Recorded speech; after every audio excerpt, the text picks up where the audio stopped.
10 ans. Il aura fallu 10 ans aux singes pour retrouver leur vraie place au milieu d'une nature généreuse. Heureusement pour nous, on n'a pas attendu 10 ans pour que sorte enfin La planète des singes, l'affrontement.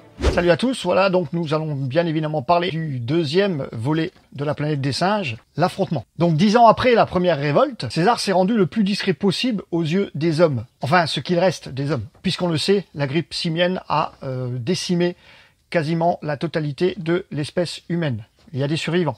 En tout cas, il a gagné le pari de fuir à la main de l'homme en se réfugiant dans une immense forêt de séquoias centenaires. Donc bien sûr, le temps a fait qu'ils ont eu le temps de bâtir un havre de paix, non loin d'un immense barrage abandonné. Cependant, une poignée d'hommes va arriver à débusquer César pour une raison bien typiquement humaine. Puisqu'ils ont en tête de redonner toutes les fonctionnalités à ce barrage pour justement fournir en électricité leur quartier général. Oui, parce que les hommes sont toujours pas chauds pour se réconcilier avec les singes. Donc si César est d'abord réticent à l'idée de faire venir les hommes dans son territoire, il va tout de même accepter la proposition et va même aller jusqu'à les aider. Cette trêve va être de courte durée car les deux clans, humains comme singes, possèdent un élément perturbateur. Va naître alors de petits conflits qui, en grandissant, va mener à la guerre qui va décider du sort de l'espèce dominante sur Terre. Voilà en gros l'histoire. Donc comme beaucoup de personnes, j'imagine, suite aux origines, j'étais moi-même très impatient de connaître la suite et de découvrir cette suite. Le jour où j'ai découvert ce film au cinéma, je me vois encore assis sur mon siège dans une salle de cinéma bondée et je me souviens encore cette première sensation que j'ai eue lorsque j'ai découvert le regard de César. J'avais en face de moi un ami, un frère, un chef hautement respecté. Cette scène d'ouverture est absolument incroyable et magistrale. Ce travelling qui démarre sur le regard de César et qui recule lentement pour nous faire découvrir un groupe de singes impassibles et immobiles.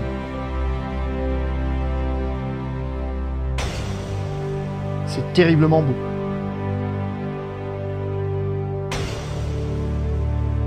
Puis mon cœur a failli s'arrêter quand César a baissé son bras, car à ce moment-là, tout a vibré, tout a basculé, tout a explosé. Une chasse incroyable avait commencé. Le film ne pouvait pas mieux commencer, car on est immergé cette fois dans les origines ancestrales et tribales. C'est un vibrant hommage au règne animal, cette introduction. On assiste donc à un premier affrontement, celui de l'animal, du prédateur face à sa proie. C'est un tableau d'une beauté inouïe et cette magnifique introduction va durer car après la chasse, on va rentrer dans l'intimité de ces animaux. Et c'est là qu'on va tous les retrouver, tous ceux que César a sauvés, a libérés. On va aussi découvrir une société bâtie par des singes avec énormément de qualité et de valeur. C'est tellement passionnant qu'on aimerait que le film dure encore, que cette introduction dure et qu'on nous laisse en paix avec ces singes. Bien sûr que non, car le film va encore plus loin dans la réussite et dans la démonstration avec l'apparition d'un personnage singe très charismatique, aperçu dans les origines et qu'on avait un peu oublié. Il s'agit bien sûr de Koba, un singe de laboratoire que les hommes ont torturé et dont la personnalité est bafouée. À travers toutes ses revendications et sa haine, il devient un personnage aussi important que César. Il fait un parfait antagoniste et un élément déclencheur. Il est la machine de guerre que l'homme, par ses actes, a fait naître au milieu d'un laboratoire et va devenir le poison qui tout doucement va s'infiltrer dans le clan des singes. Cette suite aux origines nous met face à un affrontement totalement assumé qui va donner au film une dimension dramatique et émotionnelle exponentielle. On va même parfois subir le contraire à travers des situations amusantes et autant dire que cette orchestration théâtrale menée par Koba est des plus jubilatoires par moments. Ce singe malin, fourbe, totalement imprévisible, en deviendrait presque attachant. Cependant, bien sûr, notre attachement reste tourné vers César, toujours aussi imposant et incroyable de réalisme, même mieux encore que dans le premier volet, que dans les origines. C'est du bon boulot. On le suit dans tout ce qu'il a entrepris et on continue de le vénérer. D'ailleurs, l'avenir des singes pèse autant sur ses épaules que les actes révolutionnaires de Koba. César va devoir faire des choix et agir le plus radicalement possible et le plus rapidement possible.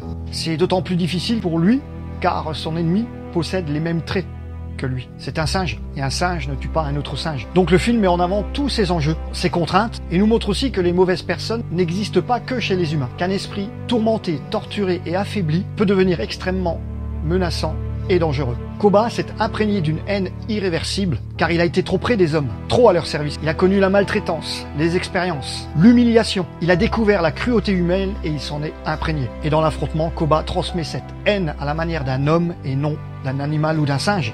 Ce film nous montre que l'homme est capable de faire naître des êtres malades. Il les construit sans s'imaginer que ces âmes tourmentées pourraient le mener à sa propre perte. César, bien évidemment, ne va pas accepter que l'un des leurs soit devenu ce genre d'animal incontrôlable.